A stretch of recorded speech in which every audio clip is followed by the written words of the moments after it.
How the heck do you know if you should invest in a multifamily deal?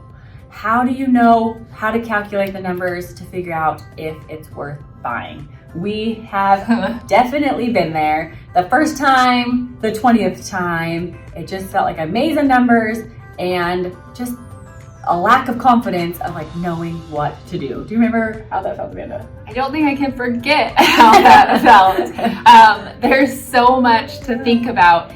You have the cap rate, the cash flow, the NOI, trying to calculate all of that. It is so easy to get caught up in the fear and the overwhelm. For sure. And that is why we created this beginner series, number 4, on how to analyze a deal. Yes. And we are Allie and Amanda with ProspHer Collective. If this is your first time joining us, please go back and start at video number 1 and see what other videos interest you in your real estate journey. But I would say after we have spent countless hours using different spreadsheets, different softwares. Yes, so many. Trying to hand run the numbers. Don't do that. We don't know. And it's been painful. And we felt lost. And we found an awesome tool that Allie's going to tell us more about. Yes, so the one that we use is Michael Blanc's spreadsheet. It does have a cost associated with it, but it is well worth it. We will put the link below for you to go and check out his spreadsheet, and he walks through using it in his tutorials as well. So I say let's dig in and analyze a deal. Yes. We are going to jump into the 10-minute analysis. And the entire purpose of the 10-minute analysis is to determine how much you are willing to pay for the property. So we don't want to spend a bunch of time, hours and hours analyzing a deal, getting into due diligence when we don't even know, one, if the purchase price is close to what we're willing to pay, and we want to be in a lot closer stage of getting it under contract before we're spending a bunch of time. Also with the 10-minute analysis, you can, be really prompt and quick to get back to the broker and not miss out on any deals. If you're taking a whole day to underwrite a deal, you may have already missed the opportunity to get that property. So what you're going to need is the offering memorandum. And if you actually have real financials, those would be better. But most of the time when you're doing this 10-minute analysis, you just have that marketing packet or the broker's memorandum to go off of. And so that's what we're going to base ours off today. So if you see here on the left side of my screen, I have a offering memorandum, and on the right side is Michael Blanc's deal analyzer that we use, and we'll link with the video. So the first thing you're looking for in the memorandum is the purchase price. Sometimes they won't supply a purchase price, and we'll show you how to get to that purchase price later, or you can simply just call the broker and say, like, hey, what is this property going to trade at? A lot of times brokers will put it out to the market to see what the value is, which is kind of silliness because they ultimately have an idea of what the property is going to trade at. So you can just pick up the phone and ask them, or we can calculate it with the cap rate here shortly. So you want to only adjust the blue cells on this spreadsheet, at least in the beginning stages. Anything in the black is more of an in-depth analysis. So we're just going to focus on the blue. So you're going to put in your $4.5 million asking price, and you'll see it populates all the way. So we're working on this first column, which is the marketing package column. 54 units. I must have put that in earlier. So you put your units in, and then we're not going to worry about any of these financing terms. We're not going to worry about the operating reserve right now, but we are going to next focus on the gross potential rent. So you can see here, they call it gross scheduled income, gross potential rent, same thing. We're going to put this in the blue cell, $518,108.29. And you'll see that populate across as well. Now, the vacancy they have is you can see this is projected, right? So they're not even basing this on actualities. So projected vacancy cost is 7.5% and $35,904. So we're going to take that $35,000, put it over here, make sure it's a negative number. And you can see actually, even in the calculation right now, it's really calculated to be 6.93% when they have 7.5%. 7.5% over here. So you'll also catch errors as you go through this. So we have the gross potential income now at 482,214. And now we're going to go to the expenses.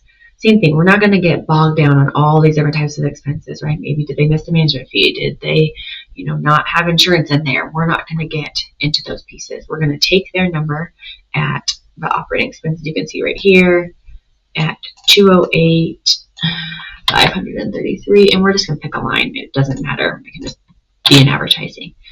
And you can see that populated down to the bottom. And then you will see this is about debt. We're not going to talk about that either, but their net operating income, they're projecting around 273. We're off by a few dollars, but I would say close enough for this analysis. And then you can see their cap rate is 6.8%. So we need to come down here and adjust what he's saying the market is, 6.8%, which is how he got to the $4.5 million analysis, which is interesting because up here you can see in the executive summary he actually put the 6.15. So if we adjust this to 6.15, it doesn't make a huge difference, but slightly lower. Now we're going to go to our side, our version, and we're going to tweak a few little things, starting with vacancy. You'll see even on the spreadsheet, it defaults to 10%. You want to use the higher two numbers. If their vacancy on the memorandum, let's say it's 20%, you want to use that across the board. But if it's lower than 10%, then you want to use 10% as your starting place. And interestingly enough, in this deal, the vacancy is really actually closer to 20+%. And then you want to go look at your expenses. Expenses is an easy number to start with, is typically 50% for this 30+ store range. So we're gonna go ahead and adjust this by adjusting this number here. If you took the 446 and just divide it by 2, you're going to get to about 223,000. So we're going to adjust this 223,000 and some change.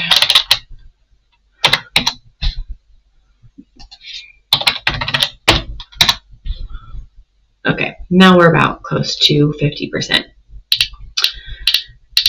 And then we're going to come down and we're going to keep the cap rate the exact same, but based on our number, you can see our fair market value price went from 4.45, what they're close to what they're asking to 3.842, just based on changing the numbers, the vacancy and the expenses.